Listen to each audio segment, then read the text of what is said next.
আসসালামু আলাইকুম নমস্কাৰ মই শাহিদ আৰু আপুনি চাই আছে দা ইউনিক অসমীয়া মই যেহেতু ইতিমধ্যে আপোনালোকক এটা ঘোষণা কৰিছিলো মই এই টেটৰ মেথছৰ ক্লাছবিলাক কৰি দিম আৰু যোৱাকালি এটা ইন্ট্ৰডাকচন ভিডিও দিছিলো তাৰ লগতে এটা আলোচনা কৰিছিলো তাৰ সিলেবাস কি হ'ব এতিয়ালৈকে যেহেতু অক্টোবৰত হ'ব লগা যি টেট এক্সাম সেই টেট এক্সামৰ সিলেবাস পাবলিছ হোৱা নাই গতিকে আমি 2019 বৰ্ষত যি আসাম টেট অনুষ্ঠিত হৈছিল সেই আসাম টেটৰ সিলেবাসটোকে বৰ্তমানৰ কাৰণে ফলো কৰি থাকিম আৰু মই এতিয়া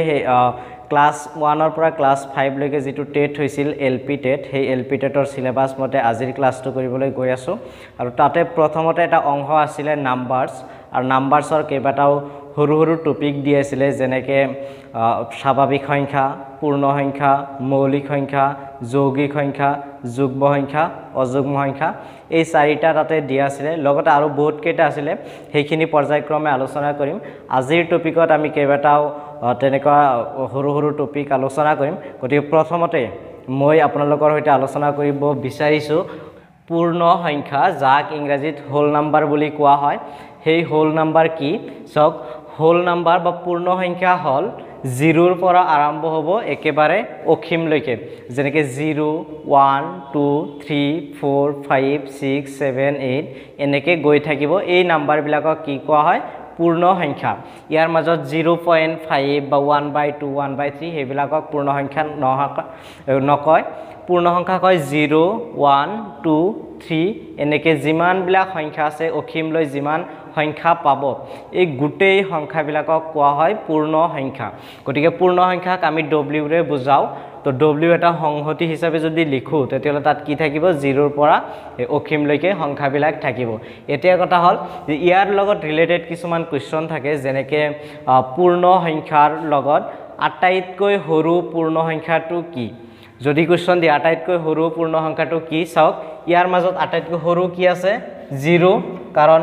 3 তকৈ সৰু হল 2 2 তকৈ সৰু 1 1 তকৈ সৰু 0 আৰু 0 তকৈ সৰু সংখ্যা ইয়াতে নাই গতিকে আটাইতকৈ সৰু পূৰ্ণ সংখ্যাটো হল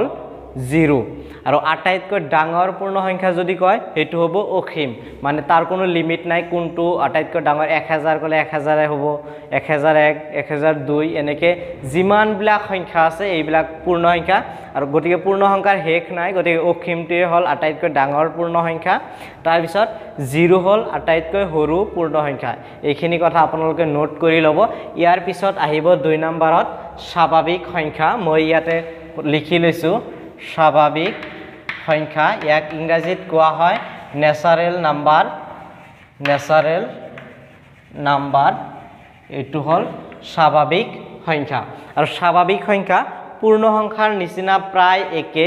সব পূৰ্ণ সংখ্যা আৰম্ভ হৈছিল 0 ৰ পৰা আৰু স্বাভাৱিক সংখ্যা আৰম্ভ হ'ব 1 ৰ পৰা গতিকে স্বাভাৱিক সংখ্যাৰ সংহতিক আমি n ৰে বুজাও n = আমি লিখিব পাৰো 1 2 3 এনেকে যায় একেবাৰে অসীম লৈকে থকা গোটেই নম্বৰ বিলাক কি কোৱা হয় স্বাভাৱিক সংখ্যা গতিকে মনত ৰাখিব পূৰ্ণ সংখ্যা আৰম্ভ হয় 0 ৰ পৰা স্বাভাৱিক সংখ্যা আৰম্ভ হৈছে 1 ৰ পৰা এতিয়া স্বাভাৱিক সংখ্যা ৰিলেটেড এটা বহুত গুৰুত্বপূৰ্ণ কোৱেশ্চন হল যে আটাইতকৈ সৰু স্বাভাৱিক সংখ্যাটো কি আটাইতকৈ সৰু স্বাভাৱিক সংখ্যাটো হল 1 কাৰণ ইয়াতে যিমান কেইটা সংখ্যা আছে তাৰ ভিতৰত 1 টো আটাইতকৈ সৰু গতিকে আটাইতকৈ সৰু স্বাভাৱিক সংখ্যা হল 1 ইয়াৰ পিছত ইয়াতে আৰু এটা কথা আপোনালোকে ক'ব পাৰে বা কোৱেশ্চন বিলাকত কেতিয়াবা দেখা যায় যে আটাইতকৈ সৰু যুগ্ম স্বাভাৱিক সংখ্যা এতিয়ালৈকে যেহেতু মই যুগ্ম পঢ়োৱা নাই যুগ্ম তাতে ডিটেইলছ পঢ়াম যুগ্ম হল 2 ৰে ভাগ কৰিব পৰা সংখ্যা ইয়াতে চাওক 1ক আমি 2 ৰে ভাগ কৰিব নোৱাৰি কিন্তু 2ক আমি 2 ৰে ভাগ কৰিব পাৰি কাৰণ 2ক 2 ৰে ভাগ কৰিলে কেইবাৰ যায় একবাৰ যায় গতিকে 2 হল যুগ্ম সংখ্যা গতিকে 2 যুগ্ম ইয়াৰ পিছত হয় 4 যুগ্ম তাৰ পিছত ইয়াতে 6 যুগ্ম এই কেইটা হল যুগ্ম সংখ্যা কিন্তু ইয়াতে আটাইতকৈ সৰু যুগ্ম সংখ্যাটো কিমান দেখা পাইছে 2 কাৰণ 4 6 এবিলাক ডাঙৰ সংখ্যা 2 টো হল আটাইতকৈ সৰু পূৰ্ণ সংখ্যা গতিকে 2 টো হল আটাইতকৈ সৰু যুগ্ম স্বাভাৱিক সংখ্যা মনত ৰাখিব আটাইতকৈ সৰু কি যুগ্ম স্বাভাৱিক সংখ্যা আৰু যদি ডাইৰেক্টলি কও আটাইতকৈ সৰু স্বাভাৱিক সংখ্যা কি হেতু হ'ব 1 এতিয়া আমি আলোচনা কৰিম যুগ্ম সংখ্যাৰ বিষয়ে ইংৰাজীত যাক কোৱা হয় ইভেন নাম্বাৰ তো ইভেন নাম্বাৰ বা যুগ্ম সংখ্যা কি যুগ্ম সংখ্যা হল এনেকুৱা সংখ্যা যিবিলাক সংখ্যাক আমি 2 ৰে হৰণ কৰিব পাৰি অৰ্থাৎ 2 ভাগ কৰিব পাৰি সেই গোটেই সংখ্যাবিলাকক কোৱা হয় যুগ্ম সংখ্যা আকৌ কৈছো যুগ্ম সংখ্যাক আমি 2 ৰে হৰণ কৰিব পাৰি অৰ্থাৎ 2 ৰে হৰণ যায় এতিয়া চাওক 0 যুগ্ম সংখ্যা হয় নে নহয় চাওক 0 ক যদি আমি 2 ৰে হৰণ কৰো आंसर পাও 0 গটিকে 0 হল এটা যুগ্ম সংখ্যা ইয়াৰ পিছত 1 ক আমি 2 ৰে হৰণ কৰিলে কোনো ৰিজাল্ট নাপাও পয়েন্ট সামথিং হৈ যায় 0.5 হয় হেতু এটা যুগ্ম সংখ্যা নহয় কাৰণ সম্পূৰ্ণ ৰূপে হৰণ যাব লাগিব তাৰ পিছত 2 ক যদি আমি 2 ৰে হৰণ কৰো একবাৰ যাব 4 ক আমি 2 ৰে হৰণ কৰিলে দুইবাৰ যাব 6 ক আমি 2 ৰে হৰণ কৰিলে তিনিবাৰ যাব 8 ক আমি 2 ৰে হৰণ কৰিলে দুইবাৰ যাব সৰি চাৰিবাৰ যাব গটিকে যিবিলাক সংখ্যাক আমি 2 ৰে হৰণ কৰিব পাৰিছো সেই গোটেইবিলাক সংখ্যা কি কোৱা হয় যুগ্ম সংখ্যা এতিয়া ইয়াতে প্ৰশ্ন হয় যে আটাইতকৈ সৰু যুগ্ম সংখ্যাটো কি আটাইতকৈ সৰু যুগ্ম সংখ্যাটো হল 0 ইয়াৰ পিছত আৰু এটা কোৱেশ্চন ইয়াতে হোদা হয় যে আটাইতকৈ সৰু যুগ্ম মৌলিক সংখ্যাটো কি ইয়াতে আটাইতকৈ সৰু হ'ব লাগিব যুগ্ম হ'ব লাগিব তাৰ পিছত মৌলিক সংখ্যা কিন্তু হ'ব লাগিব আটাইতকৈ সৰু তো আমি মৌলিক যুগ্ম সংখ্যা আটাইতকৈ সৰুৰ পৰা আৰম্ভ কৰিম আটাইতকৈ সৰু যুগ্ম সংখ্যা হল 0 কিন্তু 0 মৌলিক হয় নে নহয় সব মৌলিক সংখ্যা আহিব মৌলিক সংখ্যা হল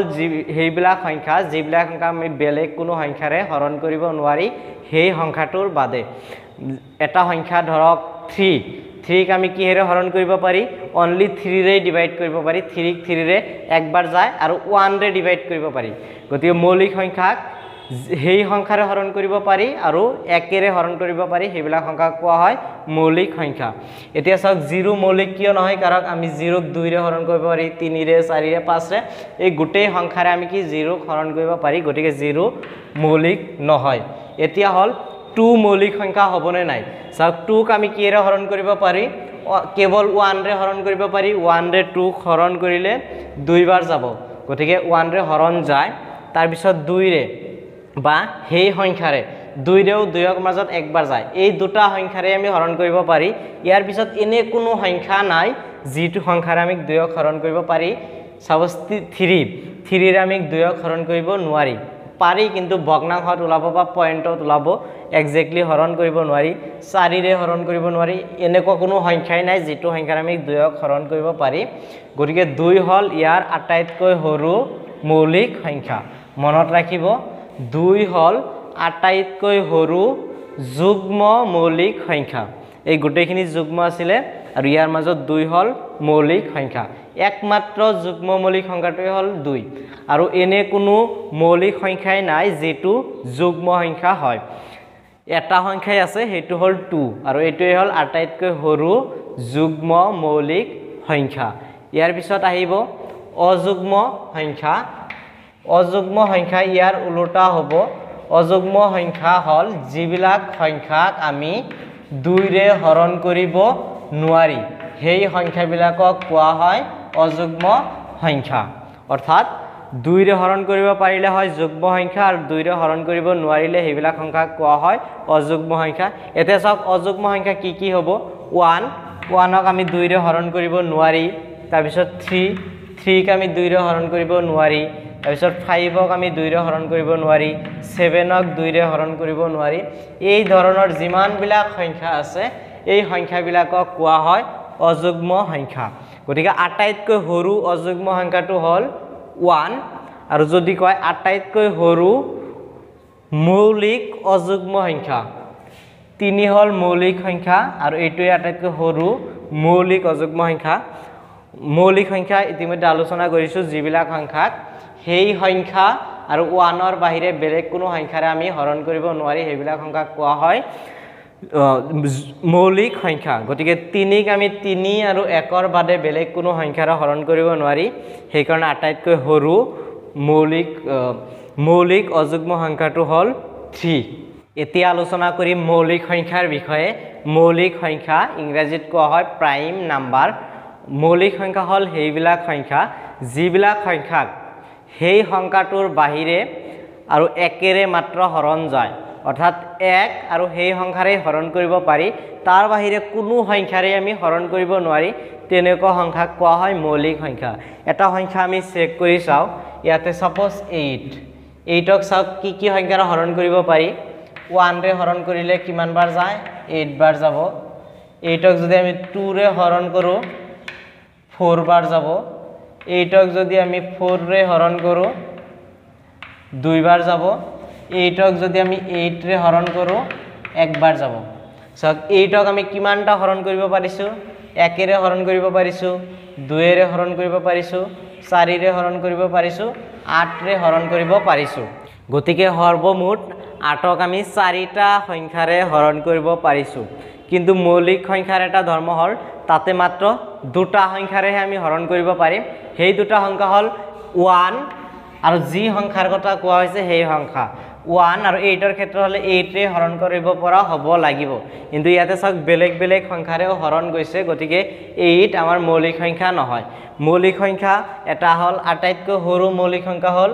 2 গতিকে 2 ক যদি আমি হৰণ কৰো তেতিয়া হলে 1 ৰে আমি হৰণ কৰিব পাৰি 1 ৰে 2 ৰ মাজত 2 বাৰ যাব তাৰ পিছত 2 ক আমি 2 ৰে হৰণ কৰিব পাৰো 2 ক 2 ৰে হৰণ কৰিলে 1 বাৰ যায় ইয়াৰ পিছত এনে কোনো সংখ্যা নাই যি সংখ্যাৰে আমি 2 ক হৰণ কৰিব পাৰি অৰ্থাৎ 2 ক মাত্ৰ 1 আৰু 2 ৰে হৰণ কৰিব পাৰি গতিকে 2 হল মৌলিক সংখ্যা তাৰ পিছত 3 যদি আমি কও 3 ক আমি 1 ৰে হৰণ কৰিব পাৰি 3 বাৰ যাব